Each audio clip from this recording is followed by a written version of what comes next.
Hello, boxing lovers across the globe. Welcome to yet another exciting episode on Boxing News Update. And you can trust that on Boxing News Update, will bring you happenings from the local boxing scenes and the international boxing scene. Today features the Ghana Boxing Authority election. Anthony AJ Joshua has touched down in Saudi Arabia ahead of his fight with Christian Prenga.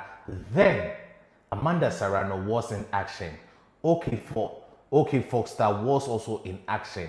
There was a heated argument between himself and Shakur Stevenson, all coming up in this episode, and this is the right place to be. That is why you need to follow this channel and subscribe to. Now, thank you for staying tuned. Starting off from the Ghana Boxing Authority election that is expected to happen on the 4th of June, the interim Boxing Authority chairman in the person of the Venerable Samek Captain has outlined ways in which this election is going to be conducted, and it's going to be free, fair, and transparent. But the positions that are available for contention are: one, the GBA presidency. That is going to be a very heated one between Ivan Bruce Kujo and Rayburn Dodo. We have other positions like the first vice chair between Ernest Ofori and veteran referee Roger Bano. The second vice president position is also available. Then the four available positions on the board, the likes of Kaoloko, my very good friend Sam Gold, then Nee Jr.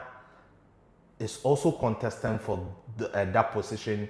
Referee Shadrach Akwe is also contesting for that position, and so many other positions. And the position of the treasurer of the Ghana Boxing Authority is also available for contention. So those are the positions that would be contested on the 4th of June, and good luck to every man who is going to participate in that particular election. Then in other news, straight to the court, Alex Ntiamwabuachi, CEO of Box Office Sports Promotion, has secured a verdict from the court over his issues with the Ghana Boxing Authority and President Abraham Kote Nikwe, who was then president. He has secured a victory, but with the GBA now terminated and with Abraham Kote Nikwe no longer in the position of the GBA presidency, what is next for Alex Ntiamwabuachi, or what will he do with this verdict? We will have a special episode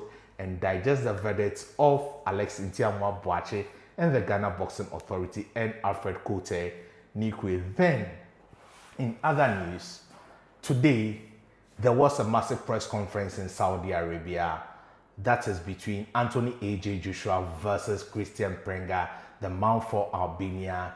He does not speak much. He was very, very respectful of Joshua, but he told Joshua that if they step into the squared circle, the respect would be thrown out of the window. And Joshua said that whilst watching his tape, that was exactly what he was thinking, that let this guy not come and respect me in the ring, because he across would be coming in with a venom beyond control. Now, the fights that happened over the weekend, there was a fight in Aflao. You can go to this channel on TikTok, Box Hard TV, to watch more of the fight that happened at Aflao. I wasn't at the event, so I can't bring you the footage from those fights, but if you go to Box Hard, you can get all the updates from Box Hard. Then in Russia, no other person than Dmitry Bivol made his comeback against Michael Effen. It was a very interesting bout. He is the unified light heavyweight champion. He went 12 rounds with a man whom we all expected not to give him a competition. He knocked him down in the first round, but immediately Bivol was comfortable in the second round, controlling the fight. He went all 12 rounds without even having to go through the gears. I thought that Dmitry Bivol would have increased the pace, increased the pressure after 8 rounds of boxing and secure the W bar. The Bivol, we all know, does not do that. Immediately something works for him, he sticks to it and secure the W, even if it's 12 rounds. All he cares about is his hand being raised. Then we have no other than Amanda Amanda Serrano against I always get her name wrong. So let me just quickly check the name for you. Chiyinen Hansen, yes, it was a second round stoppage for Amanda Serrano, and she became the WBO featherweight champion. Amanda Serrano is often underestimated by many, but she is a goat when it comes to female boxing. Not goat as in Clarissa Shield, but her resume and her achievements speaks for itself, and kudos to Amanda for becoming a world champion again. Then Ray Ford was in full force against Foster. This was a very interesting bout. There was so much tension between these two boxers prior to the fights, exchanging words here and there. But Foster was the one who got his hand raised. Though it was a razor-thin victory, it was a close fight. He got the victory, rightfully so, wrongfully so, whatever it is. He got his hand raised. That is the most important thing. And the heated argument between him and Shakur Stevenson was interesting. I don't want to talk about him and Shakur for now, but the particular fight they fought was a very, very interesting bout by all standards. They gave the fans all their best, but I thought that they could have done more. Ray Ford, I think that there is a lot for him to learn still in the game. He is still young. There's a lot for him to learn, and he can still come back for that. And for Foster, I think that it is time for him to have the big money fight like the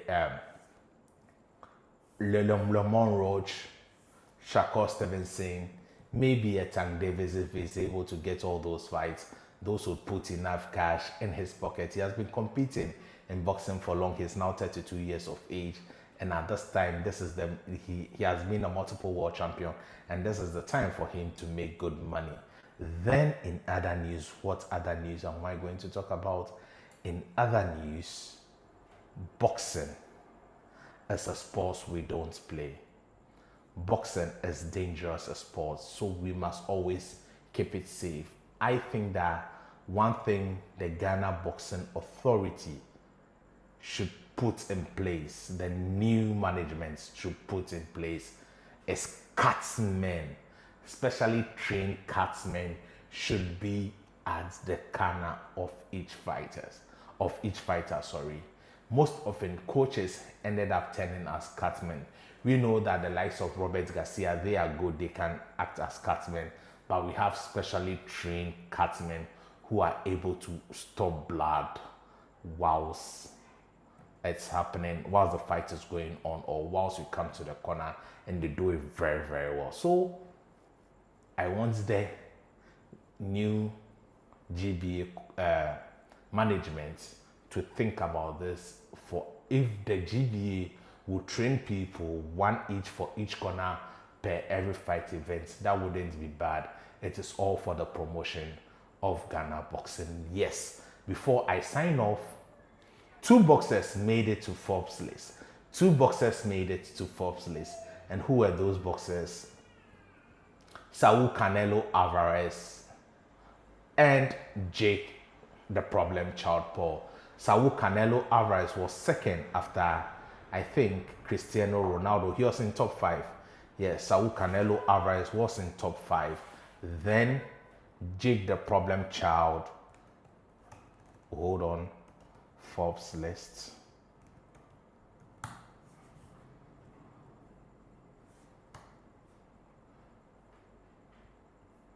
Jake the Problem Child was also there. So that is it for this episode. If you enjoyed it, kindly subscribe, kindly follow, kindly leave a comment, and remember, your greatness has no limits.